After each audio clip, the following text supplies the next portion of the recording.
Okay, well, first of all, thank you to SARS for inviting me to present this report. What I intend to do today is really go through what the START report is, the status and trends of Arctic terrestrial biodiversity, and give you a few highlights of the status of species, but also how good or how bad our monitoring is of terrestrial species in the Arctic. And for some of you, you will have seen parts of what I'm going to present today at the Svalbard Science Conference, but there I spoke only about invertebrates or microarthropods. Now I'm going to present a little bit about the other groups, the other species groups, the plants, the mammals, and the birds. So, okay. Why isn't that going on to the next slide? There. Good. First of all, we need to understand that the CAFF report is something produced by the Conservation for Arctic Flora and Fauna, which is one of the programs of the Arctic Council. And I'm sure to the audience I'm speaking to, you already know this, but it's important to understand that the CAFF boundary is a geopolitical boundary and not specifically maybe an Arctic boundary. But it does encompass around 6% of the globe, the terrestrial surface of the globe, and it has a key role in the global system. That's the area I'm going to be talking about. The report is something which has evolved from the biodiversity monitoring plan in 2013 on the left-hand side of the screen. Here. The reports we developed led on from this and used the same methodology as the biodiversity monitoring plan and was released in May of last year. It forms one of a series of reports. There's a state of the Arctic freshwater biodiversity report. There's a marine diversity report, and there are several others as well. The report is in two different sections. We have one which is the full report with the descriptions of the systems, and then we have a smaller key findings and advice, which is perhaps a bit more readable. Now, some of the reports have been quite large documents, and we really wanted to try and avoid this. We wanted to try and create a report that was interesting and relevant and easy to read. So what we did was we decided to publish a series of papers in a special edition of Ambio, and this special edition came out in 2020. And this edition contained 13 peer-reviewed papers, 11 focusing on the actual groups, the 4 species groups, and there were 2 sort of overreaching summary articles. And these are the papers you need to refer to if you want to look at the actual science and the actual data.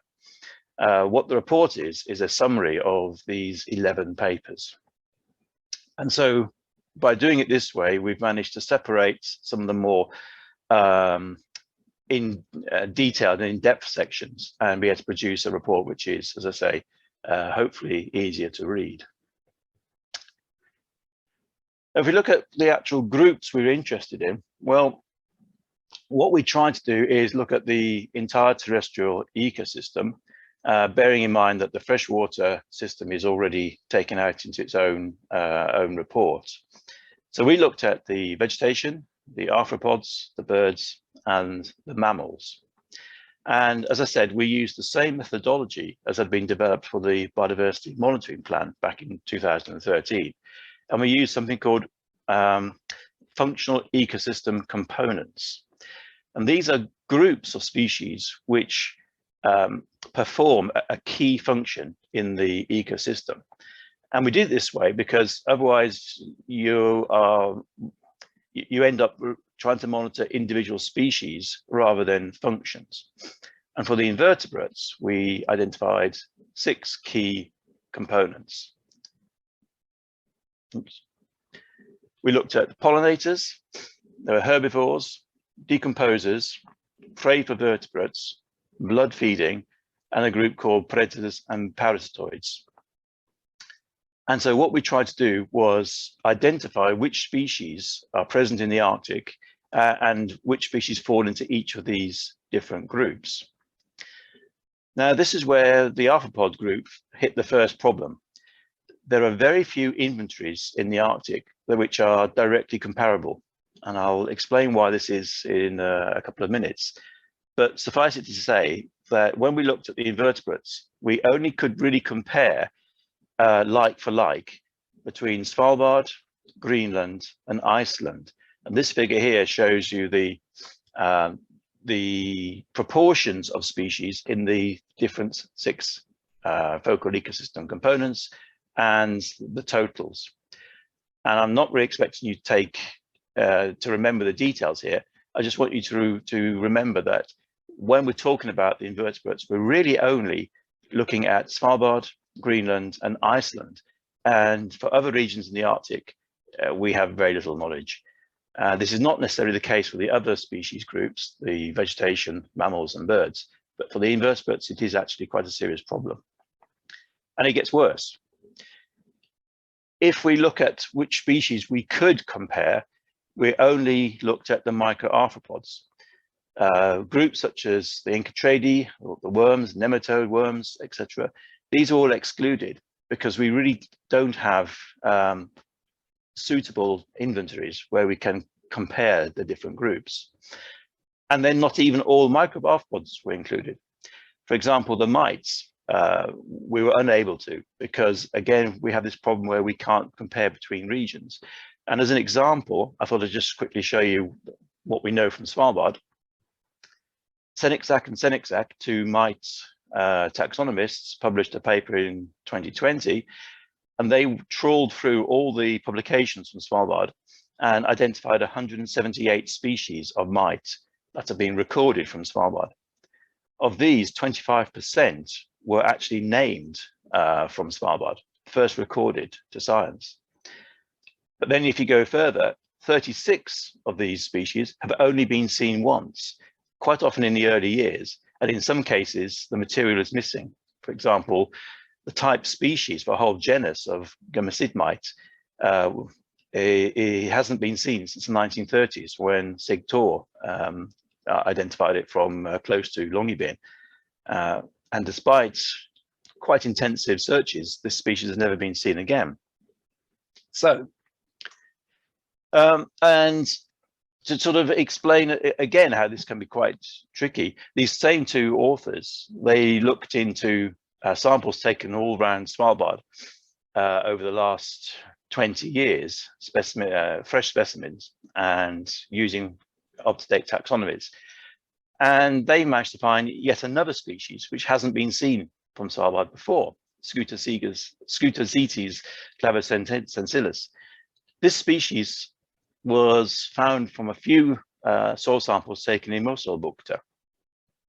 What's interesting about this species is that it's only been seen once before. It was named and identified from Nepal. We see the little red plop at the bottom of the screen now. So this species is known from 2 places. It's known from the mountains of Nepal and the north coast of Svalbard. And I'm not saying these are the only places in the world where the animal occurs. That's obviously not true, but it just sort of shows you how poor our knowledge is about the communities that we have in the Arctic. Another nice example is that in, well, around 2012, 2013, a PhD student from UNIS, Avia Jimenez, she took a very quick trip to Edgware, took some soil samples, and of the 114 vertebrate species, she was able to identify 2 species. 16% were new records of Svalbard, not known from the West Coast at all. And so it sort of shows you that even when we travel to a new place in Svalbard, we're finding new communities. And then you have to start to question how valid are the inventories we have for these archipelagos. And the final example, which is quite a nice one, I think, is this one of a little moth called Plutella polaris. This was first identified in 1873, collected from Vedefjord, Ringhorndalen, in fact. 7 individuals stored in the British Museum. Since then, it had never been seen again. until 2015, when Geir Sørli from the University of Oslo set up some traps in Ringhorndalen and was able to recover it. So this species so far has a distribution in Svalbard, which we believe is only Ringhorndalen. Certainly this species hasn't been seen anywhere else. And in the same year that Geir published this, it was also identified from Siberia.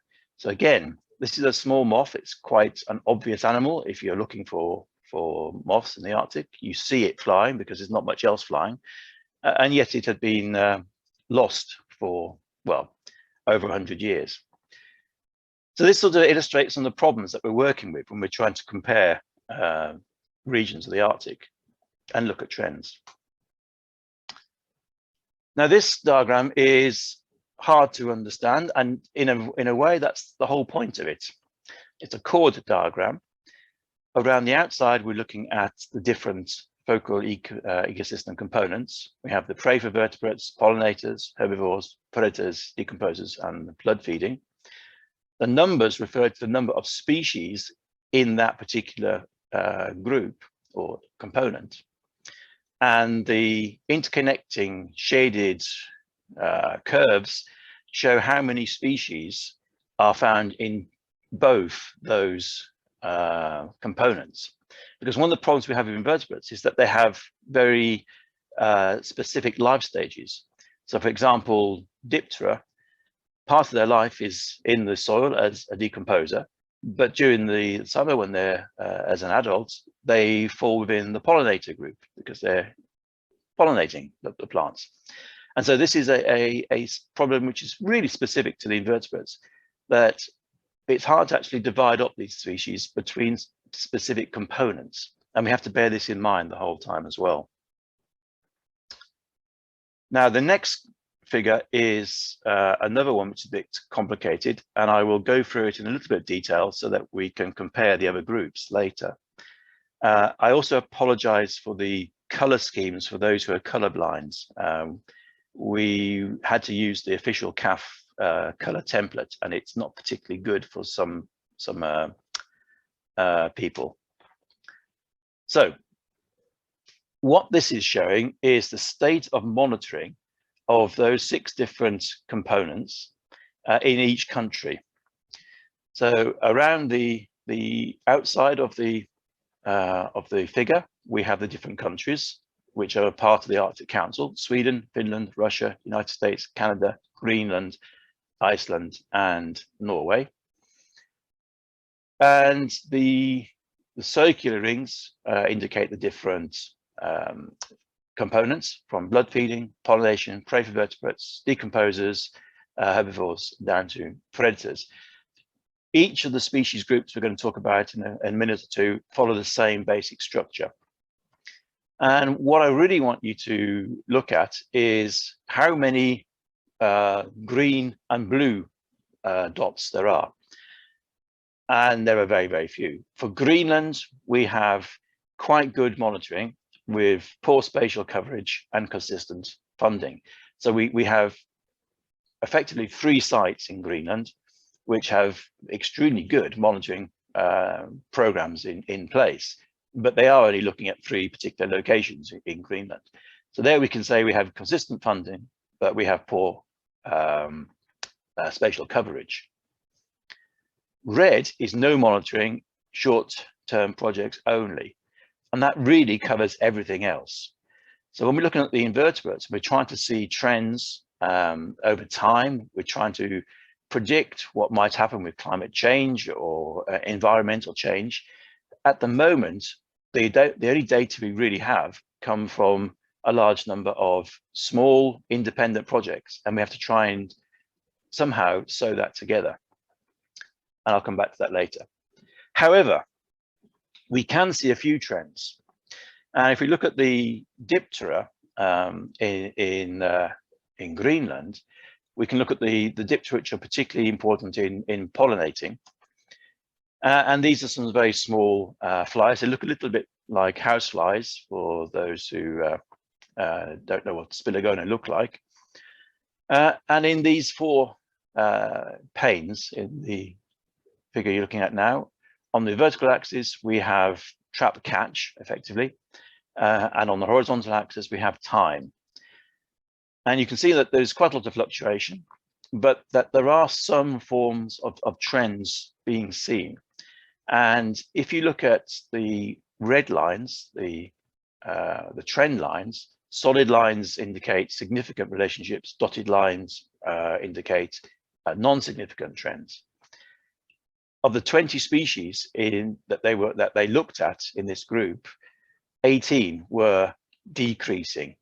Not all significant, but there's a significant decrease. And for some of the species, we're looking at around 80% decrease in population numbers. And it's a bit hard to understand quite why this is, but it's probably due to desiccation of soils, because these animals are overwintering in the soil, and therefore they need a moist, and developing in the soils, and they need the moist soils. If you look at another group, the Collembola, here we have 3 more figures. The left figure is the total number of Collembola in the soil. In the middle one, we have the number of species in those samples. And on the far right, we have a diversity index. And again, the idea here is that solid lines are significant, dotted lines are non-significant. Generally, there seems to be an increase in the total number of Collembola, which is slightly surprising, I must say, but it's quite a nice trend.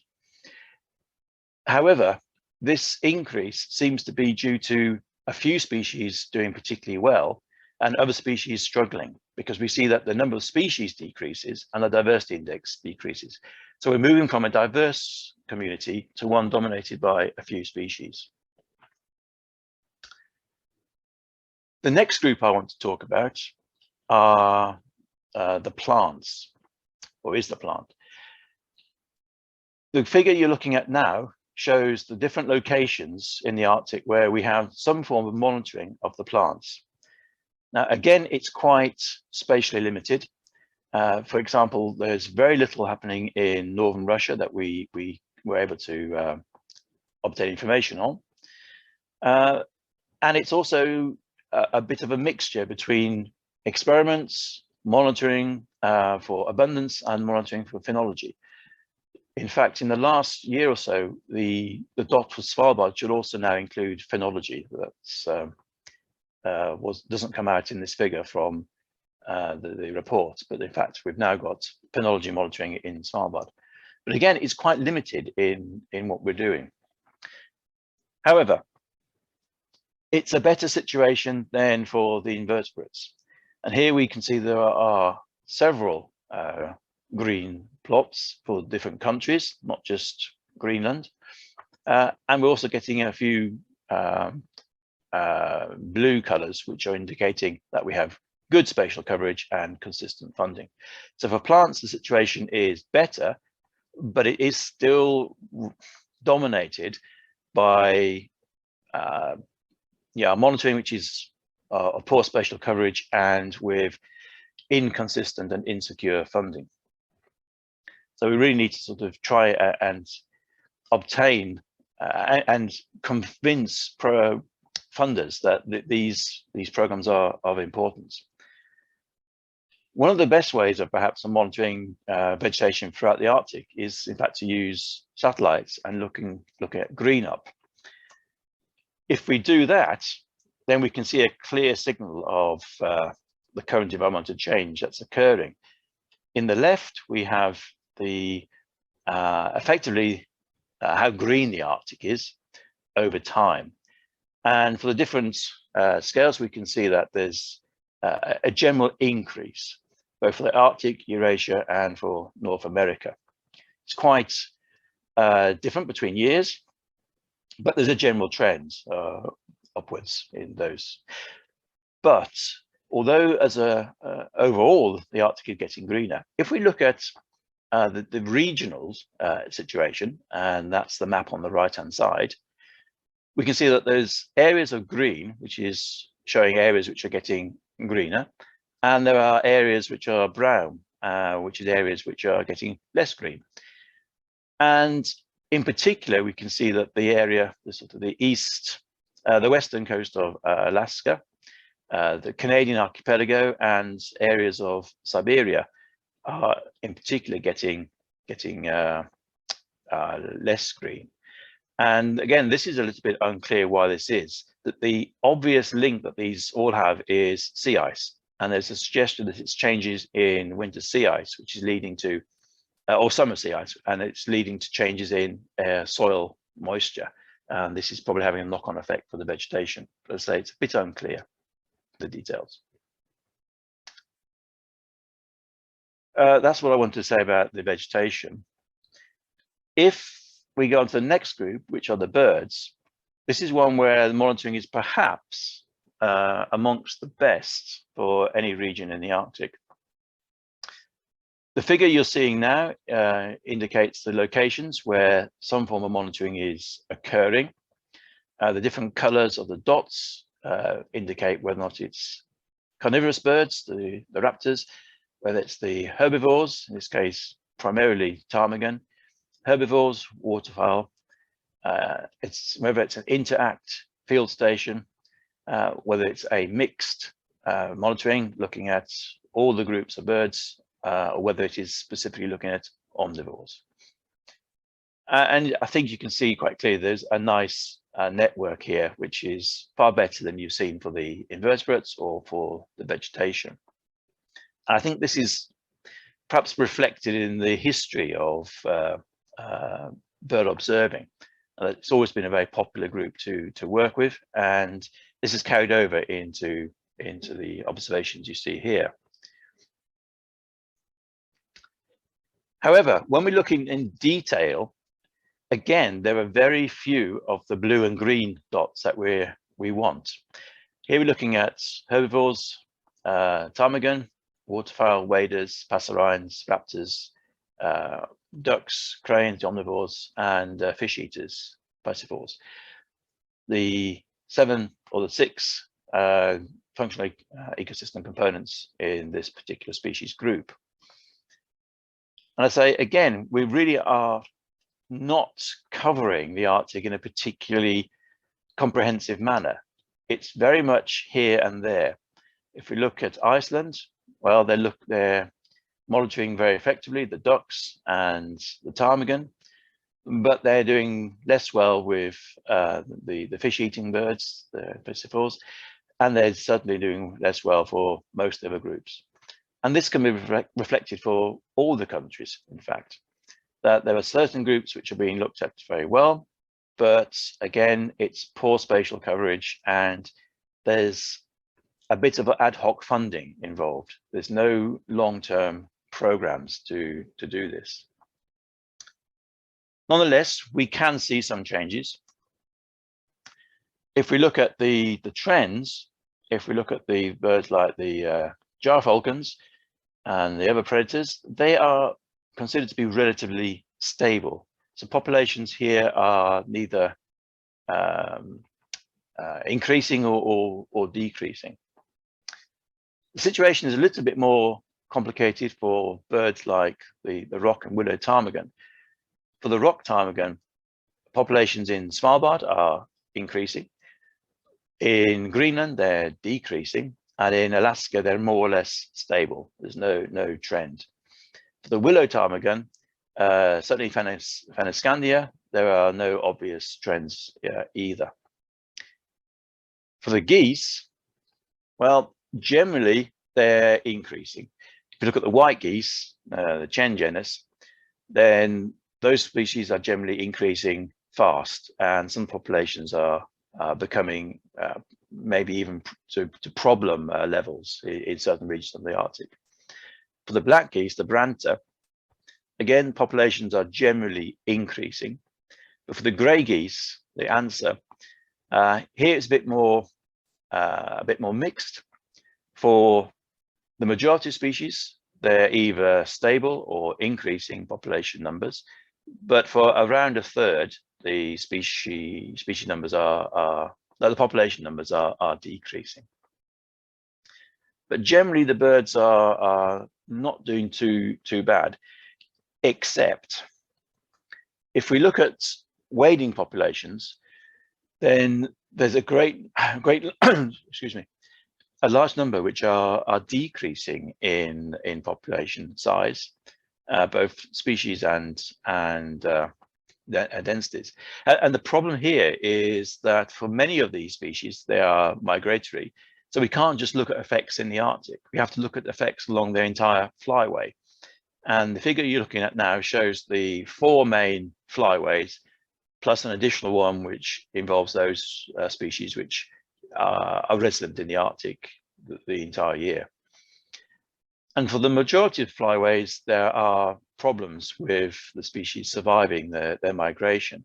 The biggest decrease seems to be in the East Asian flyway, the green tracks on the far right of the figure. And here we're looking at decreases of approaching 90% in some species. And the problem seems to be possibly linked to habitat loss in the staging areas, particularly in the Yellow Sea, which is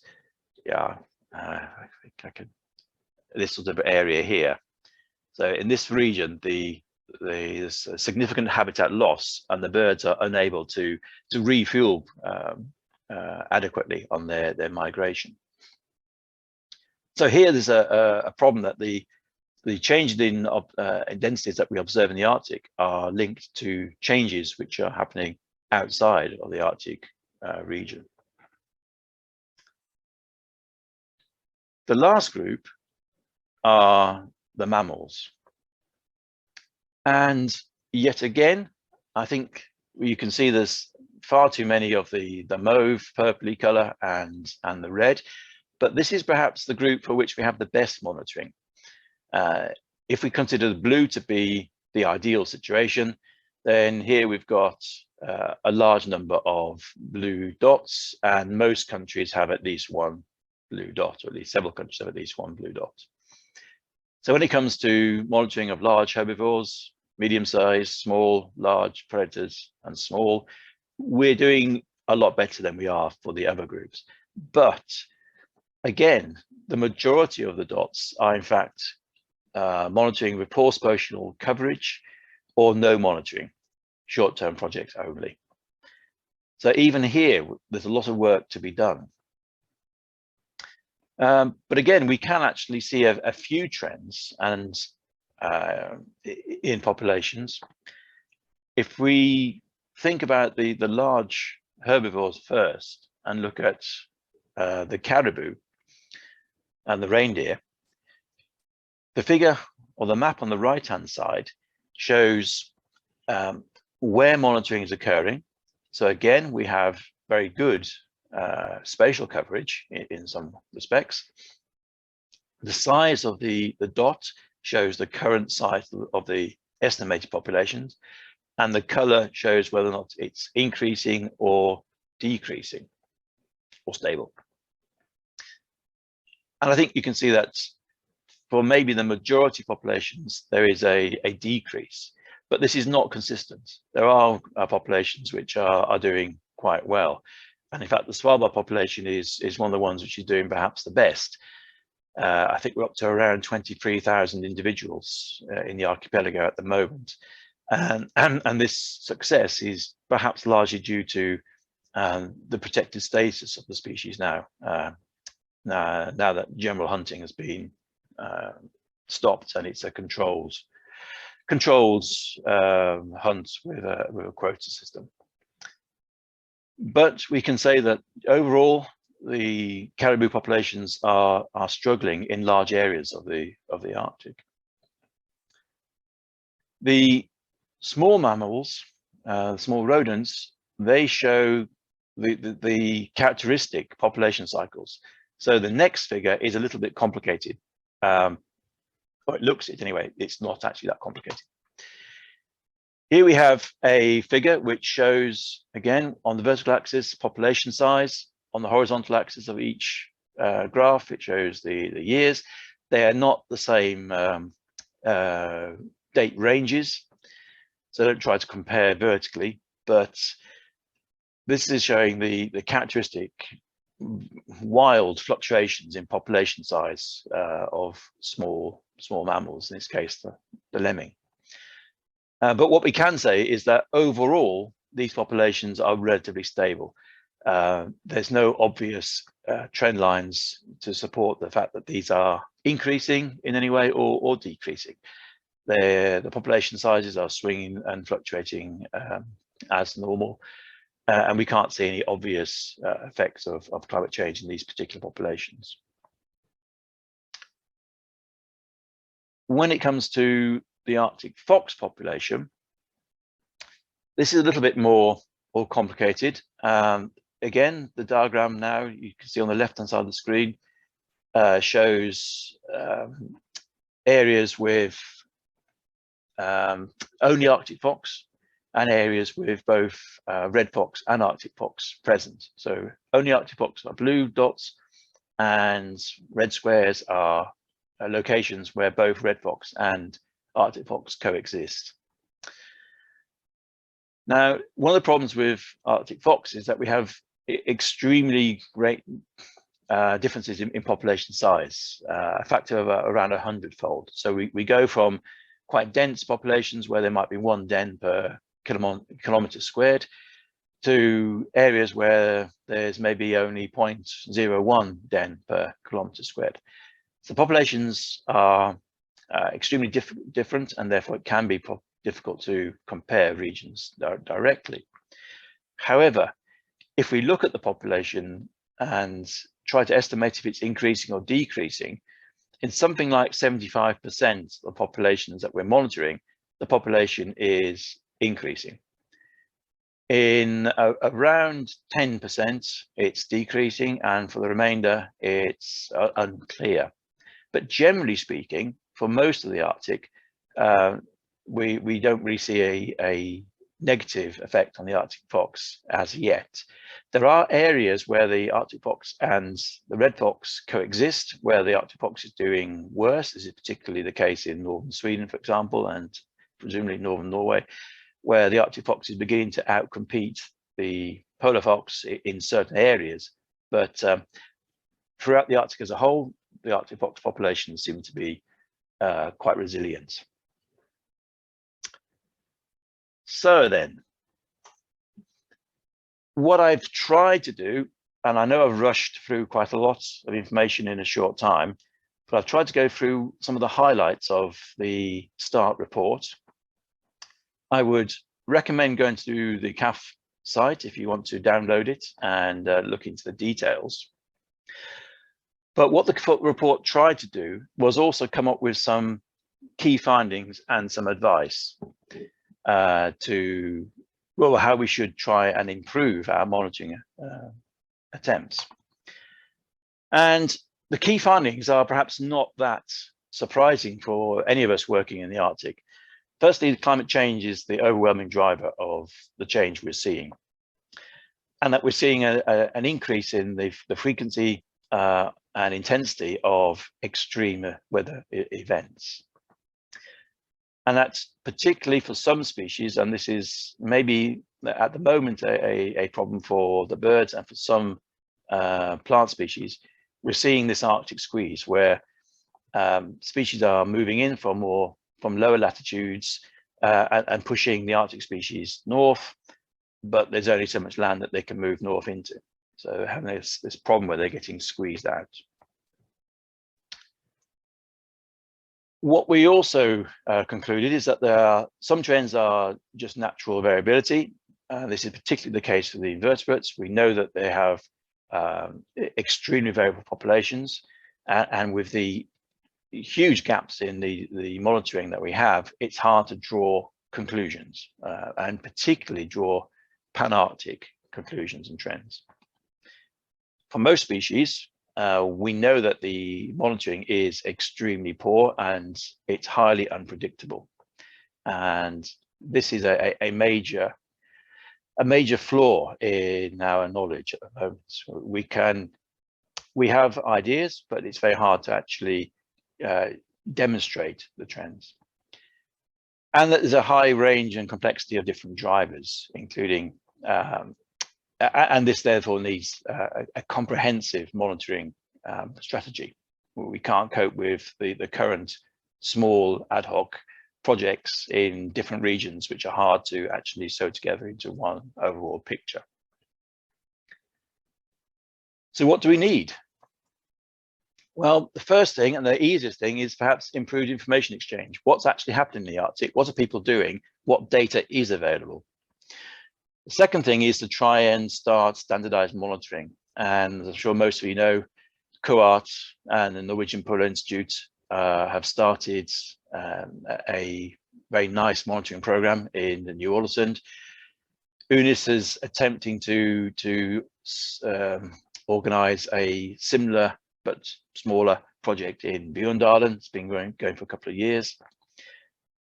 We also need to get some idea about what's happening, which samples are being taken, and can we coordinate both the sampling and the analysis of these projects. One thing that's quite clear, that monitoring involves both sampling and reporting as well. And at the moment, a lot of projects are sampling, but they're not necessarily reporting in an easy and open access system.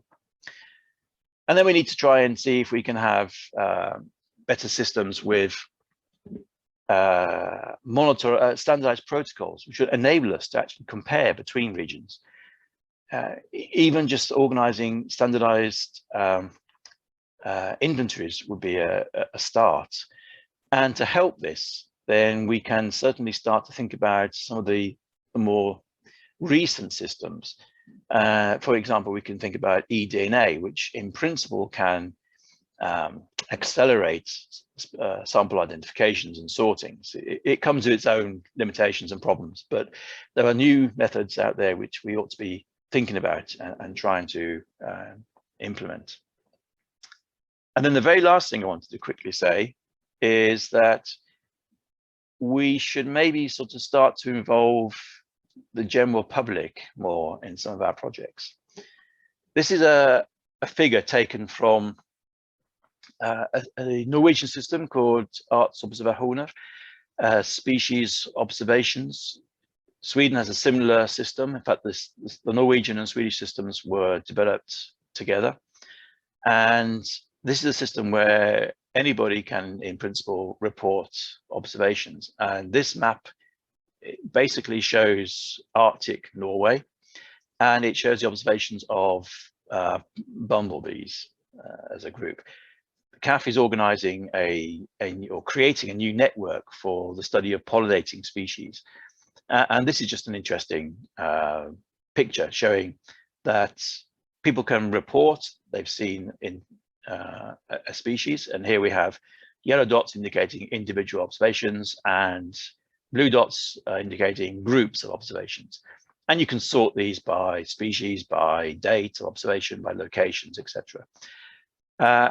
And I can almost hear some people saying, but citizen science data is hard to rely on.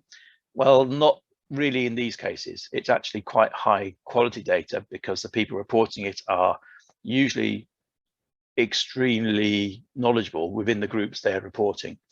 And also the data can be cleaned. There are ways that we can look at whether or not these data are reliable. And so it's another data source that we might be able to be using, even if we don't have the funding to initiate maybe what we could term as professional programs. So that's something else we should maybe just bear in mind. It's a tool that's out there, and we should be maybe a bit more open to using it. And that's really all I had to say in my time. So thank you for listening.